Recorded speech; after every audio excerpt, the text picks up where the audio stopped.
Champions trophy 2025 पर जितने भी खतरे के बादल थे वो सब छट चुके हैं और अब ये क्लियर है कि चैंपियंस ट्रॉफी 2025 हाइब्रिड मॉडल में खेली जाएगी और भारत और पाकिस्तान का जो मुकाबला है वो 23 फरवरी को खेला जाएगा और यह मुकाबला दुबई में होगा।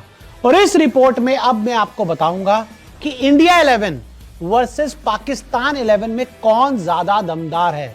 यानी कि जब ये दोनों टीमें मैदान पर उतरेंगी, भारत के 11 और पाकिस्तान के 11 जब दुबई में 23 फरवरी को टकराएंगे, तो ऑन पेपर्स दोनों में से कौन सी टीम ज्यादा मजबूत है आपको बताते हैं। देखिए, इंडियन टीम ने तो पिछले एक साल में ज्यादा ओडीआई मैचेस नहीं खेले, लेकिन पाकिस्तान लगातार एक के बाद एक ओडीआई सीरीज खेल रही है और उसको जीत भी रही है। तो अब आपको एक एक करके बताते हैं कि हमारी 11 और पाकिस्तान की 11 में कौन आगे है। अगर हम शुरुआत करें तो शुरुआत में रोहित शर्मा और सैम अयूब, इंडिया के एक ओपनर और पाकिस्तान के एक ओपनर। अगर रोहित शर्मा के हम आंकड़ों पर नजर डालें, 265 ओडीआई खेले हैं, 10,866 रन बनाए हैं और उनका जो औसत है वो 49 से ज्यादा का है और 31 शतक रोहित शर्मा के नाम है।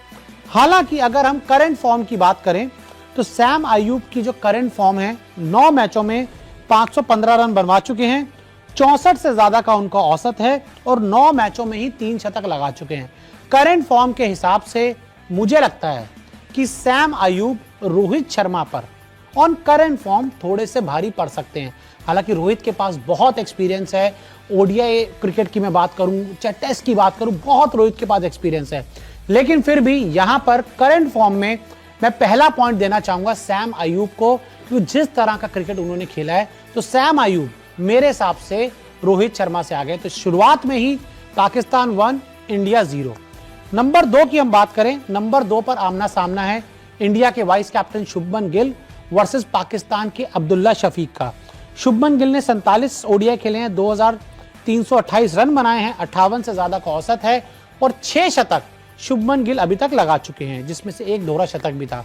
तो वहीं अब्दुल्ला शफीक की बात करूं, 21 ओडीआई, 612 रन, 32 से ज्यादा का औसत और सिर्फ एक शतक। तो यहां पर क्लियरली अगर हम देखें तो फॉर्म के हिसाब से भी अगर हम बात करें या रनों के हिसाब से भी हम बात करें तो शुभमन गिल ओडीआई क्रिकेट में अब्दुल्ला शफीक पर बहुत भारी बढ़ते हैं, क्योंकि अब्दुल्ला शफीक के हाल फिलहाल में भी बहुत ज्यादा रन नहीं आए हैं। तो यहां पर 1-1 से बराबर हो गया, शुरुआत में 1 पॉइंट गया, लेकिन यहां पर शुभमन गिल का ओडीआई में जो उनका स्टैचर है उसको देखकर अब्दुल्ला शफीक बहुत पीछे हैं। नंबर 3 पर टक्कर है इंडिया के विराट और पाकिस्तान के कॉपी वाले विराट बाबर आजम की। तो भाई, कॉपी वाला जो मामला है वो तो हमेशा ढीला ही होता है ना। विराट कोहली ने 295 ओडीआई खेले हैं, 13,906 रन बनाए हैं, 58 से ज्यादा का औसत है और 50 ओडीआई शतक विराट कोहली लगा चुके हैं। तो वहीं बाबर आजम भी बहुत ज्यादा पीछे नहीं है, 123 ओडीआई, 5,957 रन, 56 से ज्यादा का उनका औसत है और 19 शतक उनके नाम है। हालांकि चाहे करंट फॉर्म की बात करूं या किसी भी फॉर्म की बात करूं, जब इन दोनों की टक्कर होगी तो विराट यहां होंगे और बाबर यहां होंगे। तो ऐसे में 2-1 इंडिया के फेवर में 3 प्लेयरों में से इंडिया आगे है। नंबर 4 की मैं बात करूं, श्रेयस अय्यर और पाकिस्तान की तरफ से उनके कप्तान मोहम्मद रिजवान। 62 ओडीआई अय्यर ने खेले हैं, 2,421 रन बनाए हैं, 47 से ज्यादा का औसत है और 5 शतक हैं। तो वहीं रिजवान ने 83 मैचेस खेले हैं, 2,352 रन बनाए हैं, 41 से ज्यादा का औसत है और 3 शतक उनके नाम है। मतलब कि जिस भी चीज की मैं यहाँ बात करूं, मुझे फिर भी लगता है कि श्रेयस अय्यर एक बेहतर बल्लेबाज है मोहम्मद रिजवान से, और टफ फाइट है, मैं कह सकता हूँ थोड़ी सी टफ फाइट जरूर है। रिजवान का परफॉर्मेंस हाल फिलहाल में अच्छा रहा है और चीज़ें उन्होंने बहुत बेहतर की हैं, लेकिन हाँ, ये ज़रूर है कि टक्कर है। तो एक काम करते हैं, ये टक्कर के हिसाब से, और इंडिया ने जो ज़्यादा ओडीआई मैचेस नहीं खेले तो ये वाला पॉइंट रिजवान को दे देते हैं। तो 2-2 अभी तक 4 प्लेयरों में से बराबर चल रहा है, जब 4 प्लेयरों के नाम हो चुके हैं। फिर आते हैं केएल राहुल और कामरान गुलाम।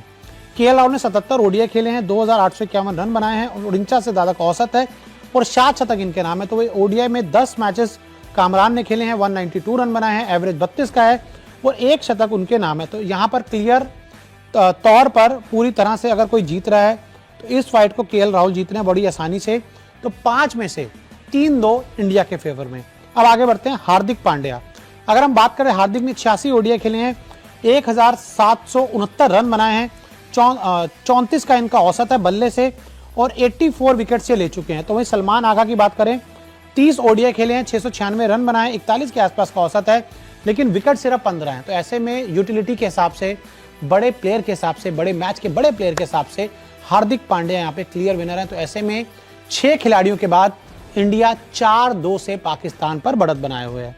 आगे रविंद्र जडेजा 197 ओडीआई, 220 विकेट, 4.88 का आपकी इकॉनमी रेट और 5,433 ये इनका बेस्ट फिगर है। और तैयब ताहिर हैं, ये गेंदबाजी तो ज़्यादा करते नहीं हैं, 3 ओडीआई में 57 रन बनाए हैं, 57 इनका बेस्ट है। हालांकि जडेजा के एक्सपीरियंस के हिसाब से तैयब कहीं भी टिकते नहीं है। तो ऐसे में 7 प्लेयरों के बाद 5-2 in favour of India. Washington सुंदर और सूफियान, वॉशिंगटन ने 22 ओडीआई खेले हैं, 23 विकेट लिए हैं, 4.70 का इकॉनमी रेट है, 3/413 का बेस्ट है। तो वहीं सूफियान ने एक मैच में 4 विकेट लिए हैं, इकॉनमी 6.50 का है, बेस्ट है इनका 4/452। तो यहाँ पर भी जो पॉइंट है वो वॉशिंगटन सुंदर इंडियन टीम के पास जाएगा, यानी कि 8 प्लेयर में से 6-2, 8 हो गए ना, हाँ 8 प्लेयर में से 6-2 इन फेवर ऑफ इंडिया। और अब 3 गेंदबाज बचे हैं। बुमराह ओडीआई में 89 मैचेस, शाहीन 59, बुमराह की विकेट 149, शाहीन की 119, इकॉनमी रेट 4.59, शाहीन की 5.49 और बेस्ट अगर बात करें 6/419 और वहाँ पर 6/435, यानी कि कोई इसमें चर्चा ही नहीं है। 7 इन फेवर ऑफ इंडिया, इस जंग को भी बुमराह जीतते हैं। अर्शदीप और नसीम शाह की मैं बात करूं तो ओडीआई में मैचेस 8 अर्शदीप ने खेले हैं, 20 नसीम ने खेले हैं, 12 विकेट हैं अर्शदीप के, 42 विकेट हैं नसीम के, 5.05 इकॉनमी रेट अर्शदीप की है, 5.08 नसीम की है, 5/437 बेस्ट है अर्शदीप का, 5/433 बेस्ट है नसीम का। ये मुझे पॉइंट लगता है कि हमें किसी तरह से देना होगा नसीम शाह को।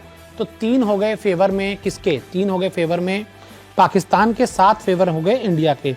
सिराज और हारिस रऊफ की अगर लड़ाई की बात करें, 44 मैच सिराज के हैं, 45 हारिस रऊफ के हैं, 71 विकेट सिराज की हैं, 82 हारिस रऊफ की हैं। इकॉनमी रेट की बात करें तो इकॉनमी रेट 5.82 है हमारे ये हारिस रऊफ का और 5.18 है सिराज का। 6/421 सिराज की बेस्ट है, 5/418 हारिस रऊफ की बेस्ट है। लेकिन यहाँ पर भी जो पॉइंट है वो हारिस रऊफ को दिया जाएगा। हारिस रऊफ का जो परफॉर्मेंस रहा है ओवर द ईयर्स, उन्होंने जो गेंदबाजी की है, तो ऐसे में जो एंड रिजल्ट आता है वो 7-4 आता है। 4 पाकिस्तान पॉइंट जीतता है, 7 पॉइंट इंडिया जीतता है, लेकिन फिर भी जो बाजी है वो इंडिया ने मारी है। तो ये आंकड़ों के हिसाब से मेरा एनालिसिस है। आपके हिसाब से इंडिया 11 और पाकिस्तान 11 जब मैदान पर उतरेंगी कौन दमदार होगा, हमें कमेंट करके जरूर बताएं।